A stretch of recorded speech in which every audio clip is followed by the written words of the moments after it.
만약 미국이 한국에게 실패하면 모든 책임을 지고 성공하면 이익의 90%를 내놓으라고 요구한다면? 그리고 트럼프의 계엄령 발언과 극우 마가 사상이 과연 미국만의 문제일까요? 오늘 영상에서 미국의 극우 이데올로기가 어떻게 한국 경제와 민주주의를 위협하는지 그 위험한 실체를 이해하실 수 있을 겁니다. 자, 두 분을 모신 이유는 두 가지 이야기, 결국은 연결된 이야기예요. 관세. 미국, 얘는 미쳤나? 관세 얘기하고 미국의 극우 얘기하고 관세 얘기부터 해보겠습니다. 관세는 미국이 3,500억 달러, 이게 700조가 넘어요. 미국이 지정하면 즉시 현금을 쏴라. 안 그러면 모든 합의는 무효다. 이거야. 이것만 해도 말도 안 되는데 일이 마무리될 때까지는 거기서 나온 이익의 절반을 다오. 마무리가 되면 90%를 다오. 그리고 그 돈으로 지분도 살 수 있다. 그러면은 한국이 돈은 다 넣고 만약 이익이 생기면 반반으로 나누다가 끝나면 미국이 90%를 가져가고 이게 괜찮다 싶으면 지분으로 사버려. 그럼 미국 소유가 돼. 실패하면 부담은 전액 한국이고 성공하면 이윤도 미국 거, 사업도 미국 거. 이것은 인류 상거래 역사상 더 이상 깡패일 수 없는 조건이란 말이죠. 그렇죠. 통상 압박이 두 개로 구성되죠. 하나는 관세 압박이고 하나는 투자 압박이에요. 통상 압박은 미국이 자유무역 질서를 지금 망가뜨리는 거예요. FTA인데 그거 안 하겠다는 거고, 두 번째는 투자 압박입니다. 시장경제 원칙을 무너뜨리는 거예요. 투자라는 건 투자처를 보고 투자하는 사람이 될만하다. 그러면 정부가 보정을 하고 이익을 정당하게 배분하는 것인데 자본주의가 아니야. 자본주의가 아니에요. 이거는 현금 강탈이에요. 한마디로 이거는 삥 뜯는 거예요. 깡패들이 삥 뜯는 겁니다. 날 강도 정도로 하시지. 아니 실제로 왜 이 말을 제가 1기 때부터 얘기했어요. 삥 뜯는 미국, 빵 셔틀하는 한국. 근데 일본 여기다 도장을 찍었어요. 이해가 안 갔었거든요. 5,500억 더 많아요. 와, 이거 미쳤나? 왜 도장을 찍었지? 두 가지 이유가 있더라고요. 하나는 오늘 오전 김준호 의원님이 얘기하셨는데 러트닉 재무장관이라고 있어요. 깡패인데 여기도. 사인하고 지키는 척만 해라. 꼭 안 지켜도 된다. 지키는 척만 해라. 그러니까 일본이 거기 넘어간 거야. 또 하나는 일본이 이 협상 내용을 공개를 안 하면서 일본 국민들이 오히려 트럼프 자꾸 말 바꾸니까 문서로 합의해. 이런 여론이 있었던 거예요. 일본은 국민이 압박을 하고 야당이 압박을 하니까 사인을 해버렸는데 그 사인이 일본 국익에는 치명타가 될 수 있는 거고, 우리 대통령은 지금 압박을 해도 이거는 사인하면 안 된다. 이재명 대통령이 이면 합의하지 않겠다고 말했거든요. 이런 이면 합의를 요구했던 거야. 야, 사인만 해. 지키는 척하고. 정치 알잖아. 거기 넘어가서 사인해서 끝장나는 거지. 한 가지 더 얘기하면 일본하고 먼저 만났기 때문에 러트닉한테 그런 얘기를 듣고 사인했다는 얘기를 듣고 가서 안 넘어갔던 거예요. 러트닉한테. 이재명 대통령은 국민들한테 공개하고 국민하고 함께 싸울 생각을 한 거죠.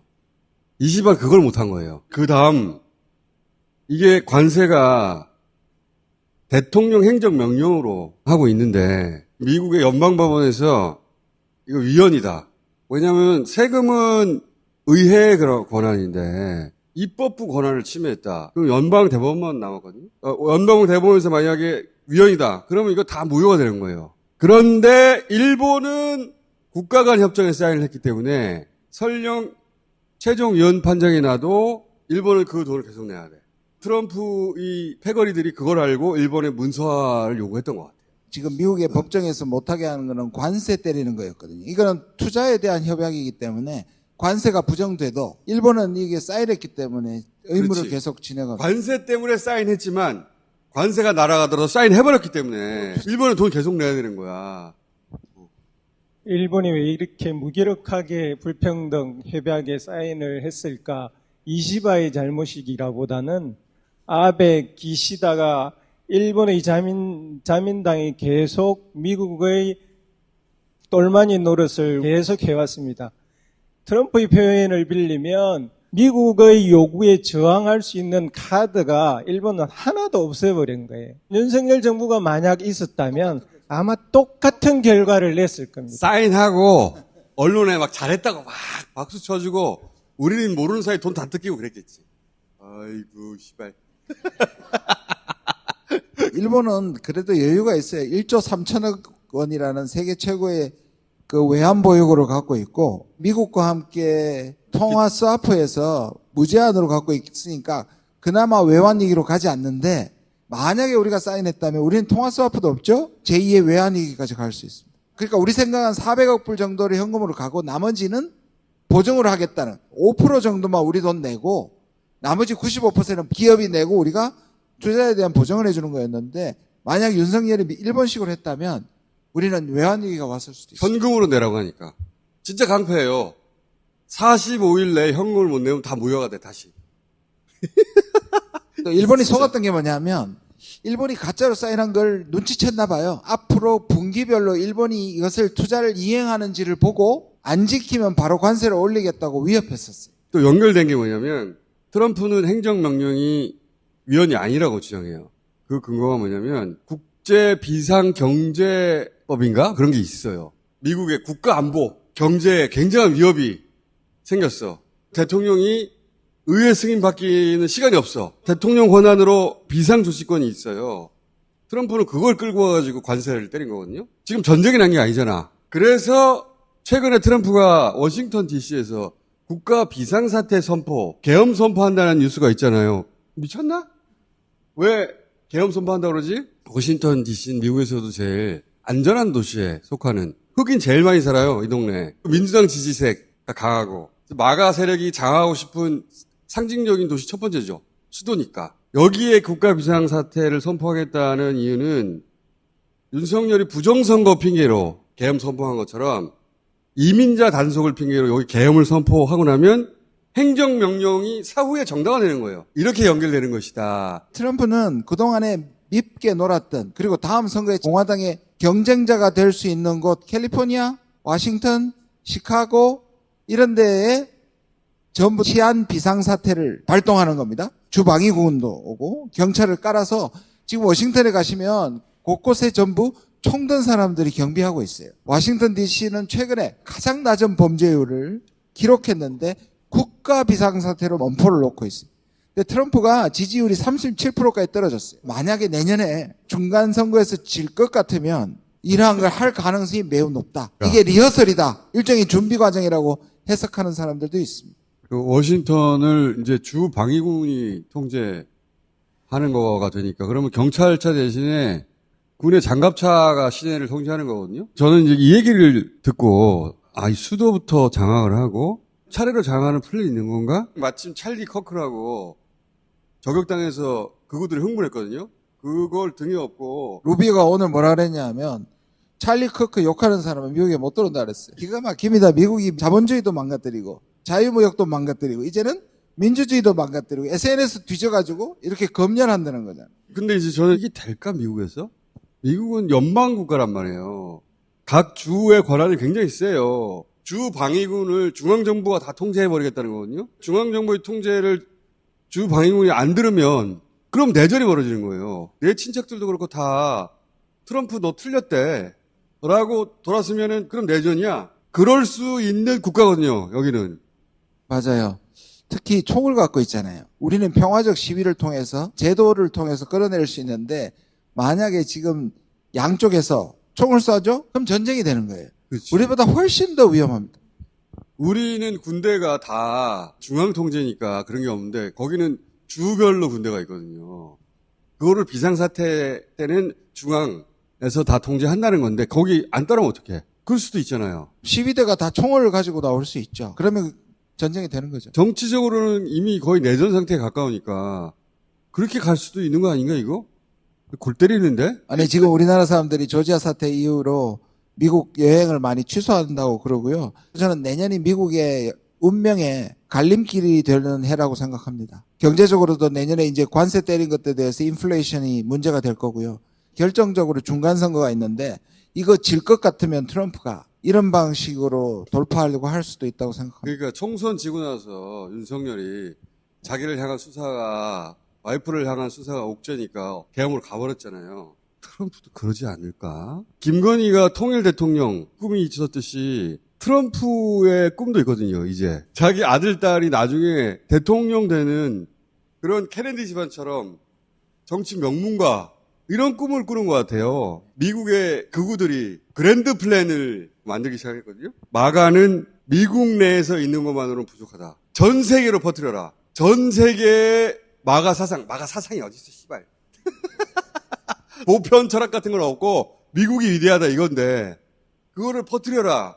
우리나라에도 왔어요, 그게. 마가라는 캐치프레이즈 밑에 이 사람들이 스피커들이에요. 그중에 찰리 커크는 중요한 스피커, 젊은 스피커 중에인데 이제 살해를 당한 거고요. 그러니까 모린 베넌은 스티브 베넌의 딸이죠. 스티브 베넌, 로라 루머. 참고로 로라 루머가 저를 좌표를 찍어가지고 혹시 보셨어요? 그거 봤을 리가 있나요? 한국 국회 내에 좌파 국회의원이라고 동영상을 틀었어요. 제 짐작엔 한국의 극우가 그거를 찍어서 로라 루머한테 보냈고 로라 루머가 그걸 한 것 같아요. 그 밑에 로라 이제 루머는 인플루언서예요. 30대 초반. 엄청나게 영향력이 있습니다. 남자는 찰리 커크였고 여자는 로라 루머였어요. 둘 다 나이가 거의 같아요. 그렇죠. 한두 살인데 남자 쪽이 저격당해 죽었고 로라 루머는 지금 김주영 의원을 찍었다고 하고 배너는 일기 때 전략가예요. 여기는 실제 직책 권한이 없고 인플루언서들이에요. 인플루언서도 스피커들이고요. 이쪽은 권한이 있는 자, 사람들이에요. 오른쪽에 보면 이게 이제 무서운데 록 브릿지라 그래요. 돌다리, 록브릿지. 예, 돌다리죠. 맞네. 제이디 벤스라고 부통령이죠. 예. 그다음에 아들 주니어입니다. 트럼프 주니어입니다. 그리고 일론 머스크도 그렇고요. 그다음에 러테닉 베센트 루비오. 루비오는 재무장관이고 이 사람들의 목적은 뭐냐? 20년은 가야 한다. 트럼피즘이. 내부에서 트럼프가 한 번 더 하거나 나이가 들어서 못하게 되면 벤스를 내세우고 벤스 다음에 트럼프 주니어까지 간다. 이 사람들이 이 클럽을 만드는데 한 사람당 2만 5천 불이에요. 지금 7,500만 불이 모였고요. 거기에 쭉 내려오면 한국에 지금 지부를 만들고 있는 거예요. 고든창, 민경우, 모스탄, 전한길, 소년보 이런 사람들을 통해서 극우 개신교회가 하나의 그룹이 되고 있죠. 부산 세계로 교회, 사랑제일교회, 그 다음에 윤호계의 중심에서 트루스포럼이고 리박스쿨이 있고요.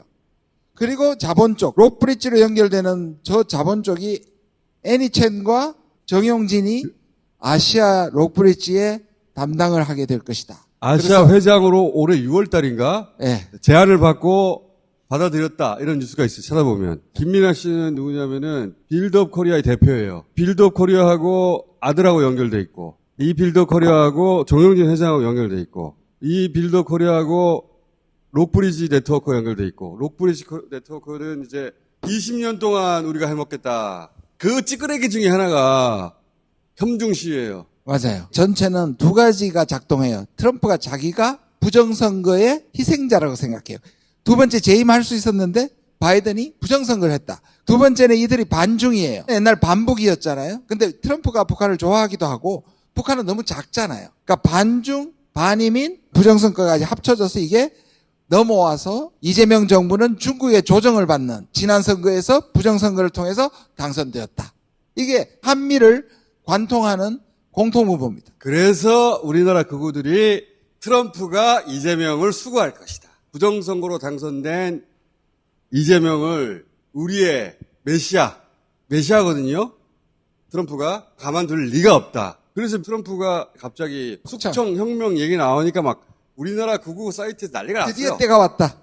드디어 이재명은 저기서 잡혀간다. 잡혀가긴커녕 악수하고 좋아가지고 하고 왔잖아. 그래서 극우가 멘붕이 됐는데 그 미국의 극우의 영향을 받아서 USA 외치거든요. 우리나라 극우들이 외치면서 명동에 가서 중국 물러가라고. 중국에서는 황당하지. 행안부 장관은 이 상황의 심각성을 파악을 못했어요. 그래서 뭐 표현의 자유 이런 얘기 하니까 아니다 그 깽판이다. 그 메시지가 중국으로 날아갔겠지.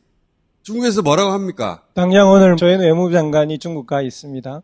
왕이 부장이 한국에 온다라고 발표가 되었거든요. 뭘 말하는 거냐 하면 시진핑 주석이 에이펙 회의에 참석할 오겠다. 거다. 사실은 얼마 전까지만 해도 안 올 가능성이 많은 쪽으로 가고 있었어요. 왜냐하면 이재명 정부의 기대가 굉장히 컸었는데 미국과 일본과 손을 잡고 더욱더 협력 강화하겠다고 하니까 실망이 굉장히 컸었고요. 그러던 와중에 이제 이렇게 협중 시위가 일어나니까 중국이 의심한 것은 정부가 방치하는 거 아니야? 이 사람들은 어떻게 비교를 하냐면 만약 지나가는 미국인들한테 저런 시위를 하면 한국 정부가 가만히 있었을까? 라는 의구심을 들고 있었는데 깜짝 놀라는 것은 공개적인 국무회의에서 대통령께서 그건 시위가 아니야 깽판이야 이렇게 표현을 하셨잖아요. 그런 거 되게 좋아했을 것 같아요. 표현을. 예. 복잡한 외교 관계로 풀지 않고 깽판 아니야. 어떻게 번역됩니까 중국어로? 그 뉘앙스가 살아야 하고 느낌을 알 거 아니야. 예, 실제 그 뉘앙스가 강력히 중국에 전달된 것 같고요. 아, 그래서 중국의 분위기가 완전히 변했습니다. 이 한국 정부는 관광객 중국 시민을 보호할 의사가 있고 중국과 이전관계를 회복할 본심이 진심이 있구나. 그걸 대통령 한마디로 느낀 거예요. 이재명 대통령이 그것은 옳지 않아. 이렇게 한 거하고 깽판이야 이 새끼들. 그 뉘앙스가 다르잖아. 나는 일부러 그렇게 세게 말했다고 생각하거든요. 예, 사실은 이재명 대통령이 외교적 경험이 하나도 없는 분이 한계가 좀 있지 않을까 이런 걱정을 쏘고는 했었는데요. 굉장히 잘합니다. 피스메이커라는 한마디로 미국 외교의 프레임을 바꿔버렸어요. 깽판이라는 말 한마디로 중국의 마음을 얻은 거예요. 뛰어난 통찰력과 순발력이 있지 않고서는 불가능한 일이라고 봐야 되고요. 근데 실제 그 전후로 바뀌었어요 분위기가? 많이 바뀌었죠. 뭐 갱판이라고 하는데? 마음에 드는데? 그런 거 중요하죠, 진짜로. 물론 그 바탕에는 북한이 중국한테 중요한 만큼이나 어떻게든 한국과 좋은 관계를 유지하고 싶은 중국의 본심이 있었는데 명분을 바꿨다. 준 거구나. 예.